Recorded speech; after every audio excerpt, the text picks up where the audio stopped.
Olá, vim trazer para vocês hoje o primeiro livro do canal. Um livro de Mônica de Castro, psicografado pelo espírito Leonel. O nome do livro é Gisele, a amante do Inquisidor.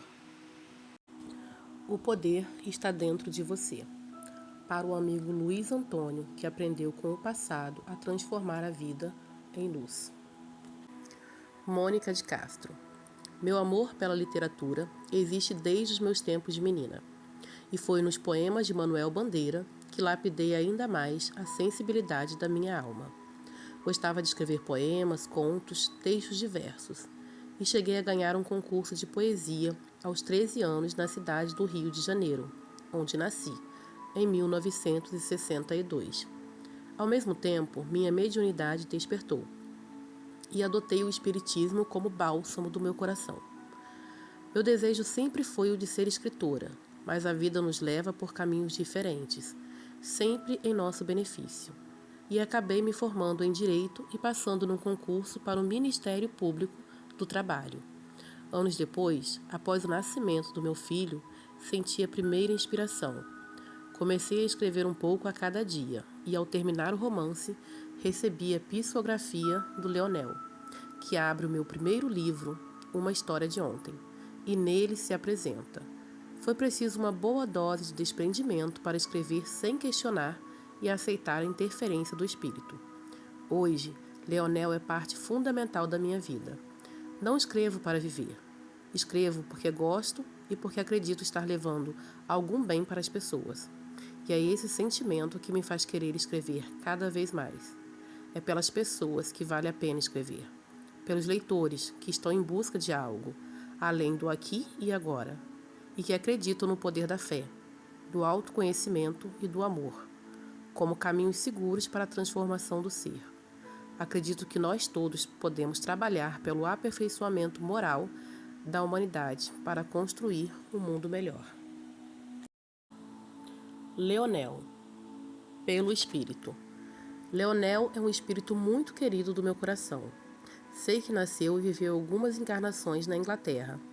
Em Segredos da Alma, ele narra um pouco da sua história. Não foi um escritor famoso. Era boêmio, mas tinha tanta dignidade que logo despertou para os verdadeiros valores do espírito. E hoje está em condições de transmitir mensagens de otimismo e amorosidade. Há algum tempo, Leonel mostrou-se para mim na casa espírita, em um momento de profundo recolhimento e reflexão. Fisicamente, é um rapaz bonito, cabelos negros, cheios, com feições delicada e olhos azuis. Estatura mediana, magro, veio vestido com calça e bata brancas, descalço e com ar tranquilo. Tinha um rosto tão sereno que me contagiou. Ali ele me disse coisas que modificaram para sempre o meu modo de encarar a vida. Sua proposta é a do crescimento e da disseminação do amor. É para isso que trabalha, é nisso que acredita e me faz também acreditar. É o instrumento que ele encontrou para a realização desse propósito. No momento, foi a psicografia.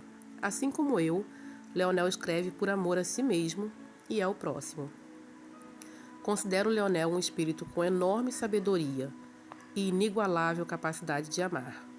Um ser em evolução que conhece o caminho para o crescimento e sabe onde está a fonte do discernimento e da moral. Uma alma que cresce por meio do esforço próprio, do reconhecimento de suas imperfeições e da busca incessante do domínio sobre si mesmo.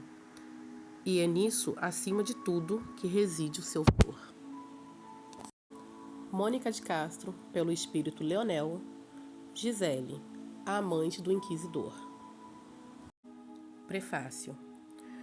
Todos nós temos algo de bom, por pior que alguém possa parecer. Basta que lhe prestemos atenção para descobrir que ninguém é totalmente despido de bondade. Alguns se afeiçoam apenas aos animais. Outros amam tão somente os filhos. Outros ainda procuram proteger seus comparsas. Todo sentimento sincero, ainda que direcionado aos mais empedernidos, revela a semente de bondade latente dentro de nós. Não existe no mundo quem não tenha praticado uma ação digna, por menor e mais insignificante que possa parecer. Não há aquele que não tenha voltado para seu irmão pensamentos e sentimentos, por uma fração de segundo que seja, com uma pontinha de piedade ou arrependimento. E isso porque todos nós, sem exceção, somos dotados da centelha divina que nos acompanha desde a nossa criação. Alguns mais ávidos e mais corajosos aprendem com maior rapidez essa verdade e logo alcançam a paz interior, alcançando planos mais elevados de compreensão. Outros, mais embrutecidos, teimam em persistir apegados a falsos valores de felicidade e se perdem nas vias do terror, infligindo-se sofrimentos e vicissitudes que poderiam ser contornados. Mas todos nós, inexoravelmente, estamos caminhando em direção ao mesmo objetivo. Todos nós almejamos crescer, aprender, ascender ao invisível de uma forma plena e segura, mais consciente, menos sofrida, mas verdadeira e amorosa. É para isso que lutamos, caímos e nos levantamos. É com esse objetivo que enveredamos pelo espinhoso caminho da descrença, da culpa, do orgulho, do desamor, da crueldade. Não são esses sentimentos aspectos negativos do caráter humano. São meras etapas necessárias à compreensão do verdadeiro amor. Muitas vezes é preciso conhecer o mal para que possamos valorizar o bem e aceitá-lo como verdade absoluta em nossos corações. Assim é a vida, desde seus primórdios, em todos os tempos, todas as eras, todos os lugares. O homem vem travando furiosa batalha consigo mesmo, contra seus instintos, seus temores, seu orgulho. É uma luta constante, porque o maior inimigo do homem é ele mesmo, contra quem precisa constantemente lutar para impor, não pela força, mas pelo amor, a compreensão verdadeira da vida.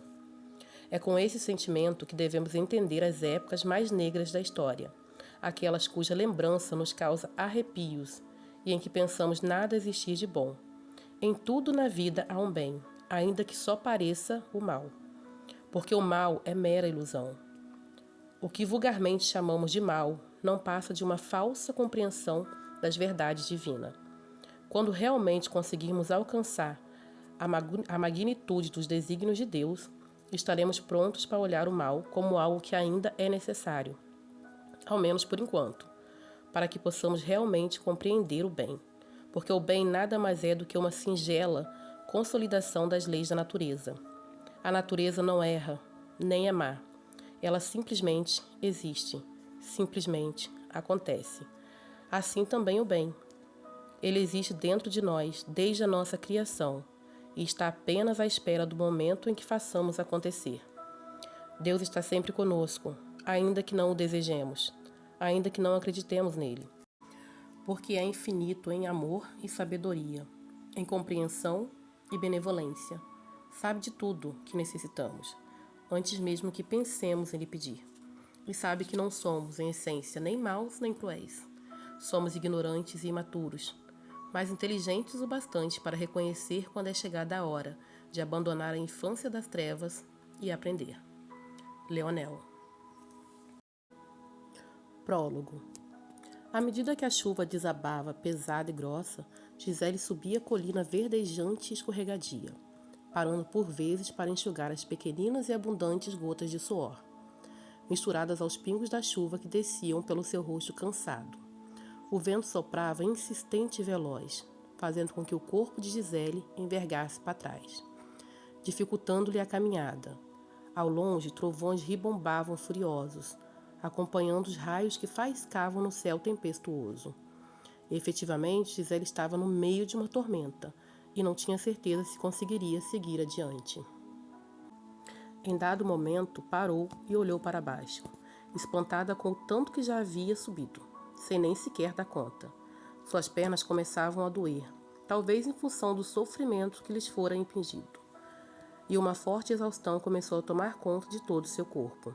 Só agora seus músculos e ossos se ressentiam de tudo porque já haviam passado. Mas não podia desistir, não agora. Diego lhe dissera que aquele era o caminho. Do outro lado da colina, o mar lhe acenaria com a liberdade. Abaixou a cabeça, contendo as lágrimas, e avançou mais um pouco. Não faltava muito agora, e tinha que prosseguir. Já perdera muito em sua vida, mas precisava viver. Devia isso a Ramon, que morrera para não ter que matá-la. Parou por instantes, olhos enevoados pelo pranto e pela chuva, e tornou a subir. Sentia-se só e desamparada, mais até do que quando estivera presa.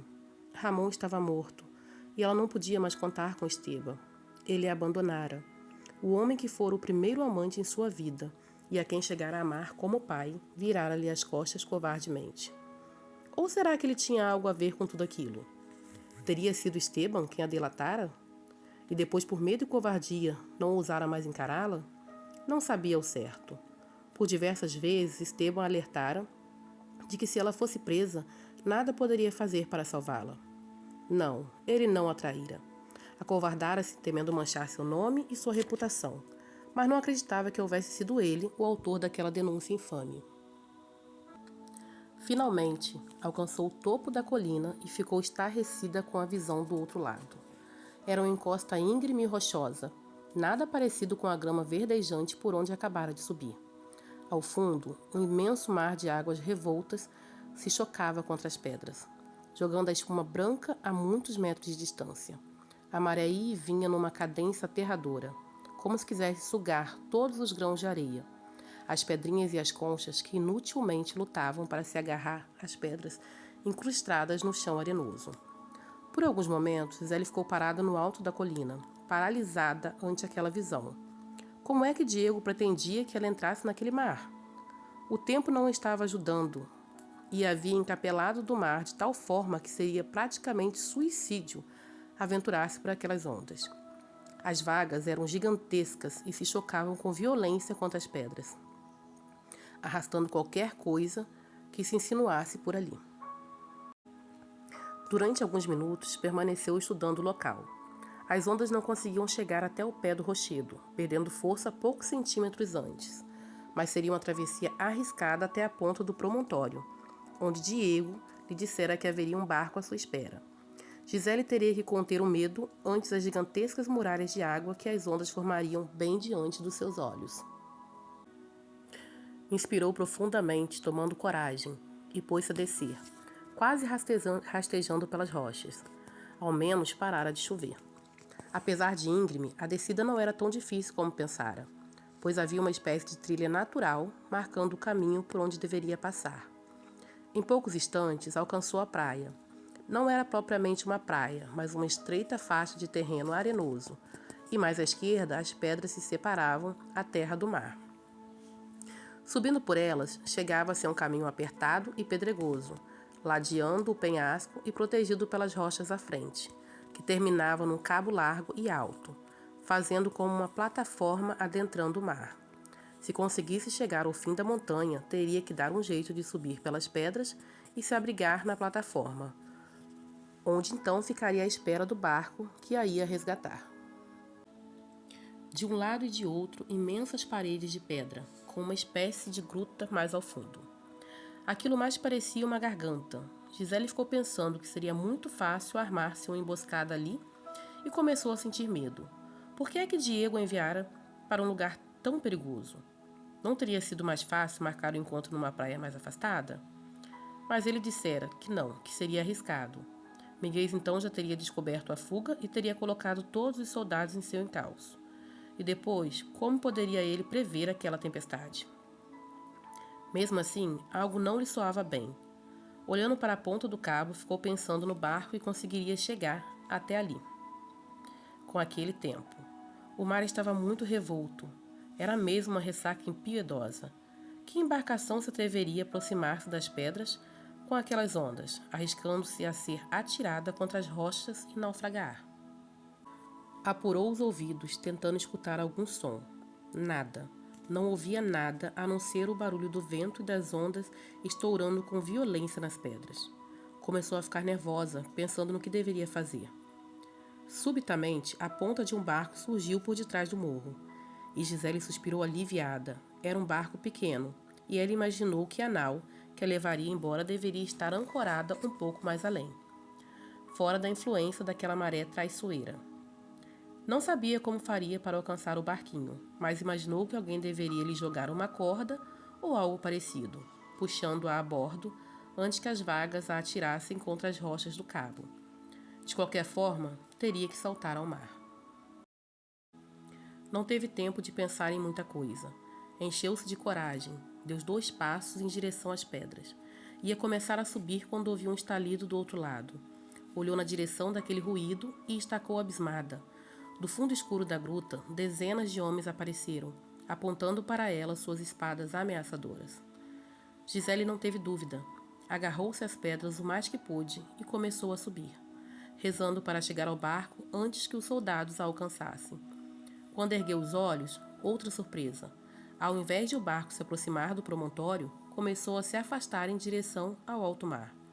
Foi então que ela compreendeu tudo. Diego a traíra. Esperara até que ela lhe revelasse onde escondera seu tesouro. Facilitara-lhe a fuga e a entregara a Miguel. Ficou desesperada. Não havia para onde fugir. Pensou em voltar pelo mesmo lugar por onde viera. Mas não havia tempo. Os homens se aproximavam cada vez mais e conseguiriam facilmente detê-la naquela subida íngreme. Não tinha escolha. Ou ia avante ou seria capturada e morta. Começou a subir pelas pedras em direção à parede do penhasco, rumo à ponta do cabo. Quem sabe não poderia atirar-se ao mar e nadar até o outro lado da montanha? Não sabia o que encontraria lá, mas deveria haver uma praia ou uma baía. Quando atingiu o caminho que circundava o morro, ergueu o corpo e levantou os olhos mais uma vez. Sentiu medo, tanto medo que pensou que fosse desmaiar.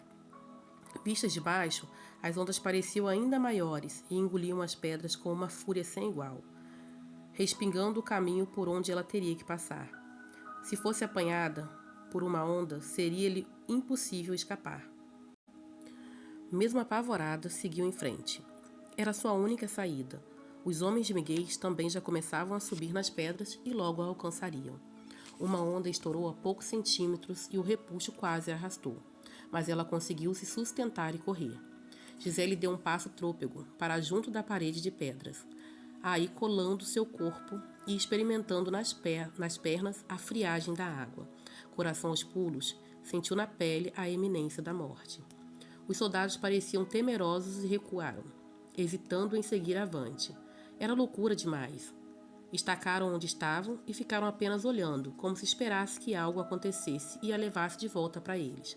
Sem lhes prestar muita atenção, Gisele, corpo ainda colado nas pedras frias do penhasco, foi se arrastando lentamente, sentindo as pernas tremerem com o estrondo das vagas diante de seus olhos. Já ultrapassara a metade do caminho quando ouviu um novo alvoroço. Olhou novamente para a praia e notou que os homens haviam recuado e outros se aproximavam. Gisele percebeu que eram arqueiros, iam atirar nela.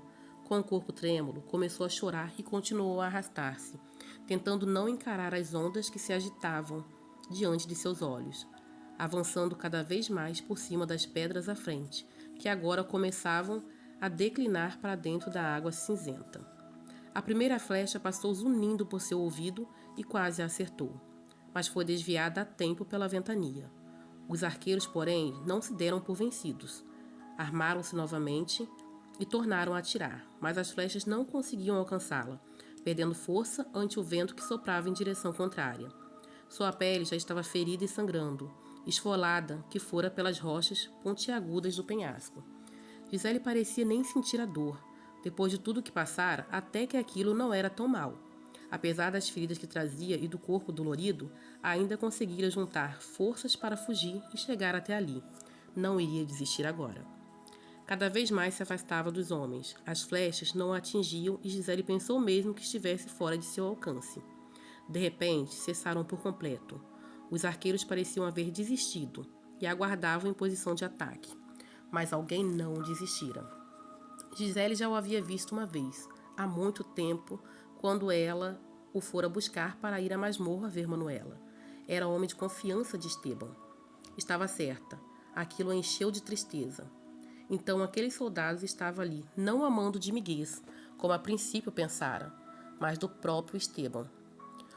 O soldado olhou para Gisele, estava estudando rapidamente o local e saltou a armadura e a espada no chão. Começou a subir pelas pedras com habilidade e destreza, esgueirando-se com cuidado e evitando o encontro com as ondas. logo chegando à encosta por onde ela se arrastava. Sem nem olhar para o mar, encostou-se à parede e começou a arrastar-se também. Gisele se apavorou. Estava claro que ele a alcançaria em pouco tempo, antes mesmo que ela pudesse atingir a ponta do promontório e subir na plataforma. Tentou andar mais rápido, mas as ondas a detinham. Elas pareciam estourar cada vez mais perto agora. E não foram poucas as vezes em que tivera que parar para não ser atingida pela sua fúria incontida. Quase no final, estacou novamente. As pedras adiante que protegiam a pequenina trilha encostada na montanha praticamente desapareciam sob a água, e as ondas ganhavam força, chocando-se contra o promontório com mais violência. Se conseguisse ultrapassar esse ponto, poderia começar a subir para a plataforma de onde se atiraria ao mar. Seria possível esperar o repuxo e atravessar depois. Gisele parou. As ondas espocavam com furor, arrastando tudo, e ela voltou a tremer. Sentiu o perigo bem abaixo de seus pés e se deu conta de que não havia nada que a sustentasse se caísse. Ela olhava do homem para as pedras, enquanto ele ia se aproximando cada vez mais. Começou a se desesperar. As vagas não davam trégua, estourando uma atrás da outra, e o intervalo entre elas não era suficiente para que atravessasse. Seria atingida em cheio e arrastada antes que pudesse começar a subir para a plataforma. Foi quando o homem chegou mais perto, tão perto que seus dedos roçaram nos dela. E Gisele não teve mais dúvidas. Ou atravessava, ou ele a agarrava. De qualquer forma, ia morrer. Tomou uma decisão. Esperou até que a última onda explodisse contra a rocha e recuasse, e avançou rapidamente, mas não tão rápido a ponto de evitar o choque com a nova onda que estourou em seguida a primeira, tão grande que logo a encobriu. Apesar de atirada contra a parede com força descomunal, Gisele ainda teve força para se segurar nas pedras, mas o repuxo foi tão violento que ela não conseguiu manter-se agarrada, sentindo-se arrancada do chão e envolvida pela espuma branca e gelada da onda. Subitamente, seu corpo todo estremeceu, como se estivesse sendo embrulhada e sacudida por imensa massa cinza. Estendeu os braços para a frente e percebeu que não alcançava nada além da parede líquida e cinzenta que ia tragando. Sentiu-se arrastada e esticou ao máximo a ponta dos pés, tentando tocar algo sólido. Em poucos instantes, viu-se coberta pelo mar, sendo levada cada vez mais fundo. Seu corpo, apanhado pela correnteza, era agora levado para longe. Não teve tempo de chorar. Já havia engolido muita água e começou a sufocar. Não lutava mais. Era inútil. Seu corpo continuava sendo arrastado pela correnteza, e ela sabia que o fim era inevitável. Tentou não abrir a boca para não engolir água. Em dado momento, sentiu-se asfixiar. Inspirou profundamente pelo nariz e sentiu a corrente de água invadindo seus pulmões, ao mesmo tempo em que fragmentos de sua vida lhe vieram à mente em questão de segundos. A última coisa em que pôde pensar foi na solidão. Nunca antes em toda a sua vida, Gisele havia se sentido tão só. Deixou-se dominar por profunda tristeza, vendo-se na eminência da morte, sozinha, no fundo do oceano, sem ninguém com quem compartilhar a sua dor. As testemunhas silenciosas do seu suplício jamais poderiam atestar a dor daquele momento. Gisele sentiu-se morrer em completa solidão. O corpo livre e solto no mar, distante de tudo o que um dia representara sua vida. Com um movimento mecânico, parou onde estava e ficou olhando seu corpo sendo arrastado para o fundo do oceano. Como é que aquilo podia estar acontecendo? Não havia morrido? Morrera. Gisele não sabia explicar, mas estava quase certa de que havia morrido. Seu corpo provavelmente se fora, e o que permanecia ali era tão somente o seu espírito. Desgrudara-se da matéria e continuava boiando na água. Ainda imersa, confusa demais para entender o que estava acontecendo. Será que ainda respirava? Aterrada, balançou a cabeça de um lado para o outro e percebeu que ainda continuava no fundo do mar. Corpo ou espírito? O fato é que não estava mais sendo arrastada. Teria tudo sido ilusão? E ela ainda permanecia viva? Subitamente sentiu que o ar lhe faltava. Estava viva. Os mortos não precisam respirar. Então não morrera, desmaiara. Talvez, mas estava viva. Viva! Capítulo 1. Passava-se já das 8 da manhã quando Estevão acordou. Tinha tido um dia cansativo na véspera. Foram muitos os interrogatórios que tivera que presidir. O último de um camponês acusado de pacto com as trevas deixara-o particularmente esgotado. Fora difícil fazer o homem confessar, mas Estevão acabara convencendo-o. Não conseguira, porém, misericórdia para o seu crime. O homem seria executado na fogueira dali a alguns dias, como forma de purificação de sua alma possuída. Inspirou profundamente o ar da manhã e deixou que o sol atingisse seu rosto. Gostava de sol. Passava grande parte do tempo no calabouço, interrogando os prisioneiros, e sua vista já começava a ressentir da escuridão. Esperou mais alguns minutos até se levantar.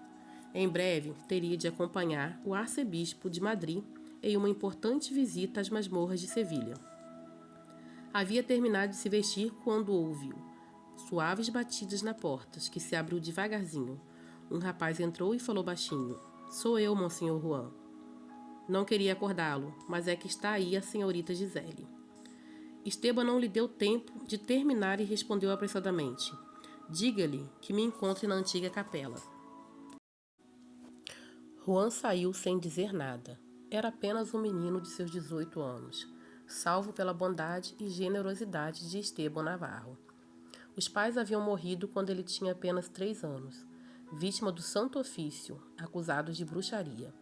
Navarro, por piedade, havia intercedido pelo menino e pedido para tomar a frente em sua educação, o que lhe foi permitido graças ao enorme prestígio de que gozava na igreja. Criou o menino como se fosse seu filho, dedicando-lhe um amor sincero e paternal. A passos rápidos, Juan correu a avisar Gisele e seguiu a seu lado em silêncio.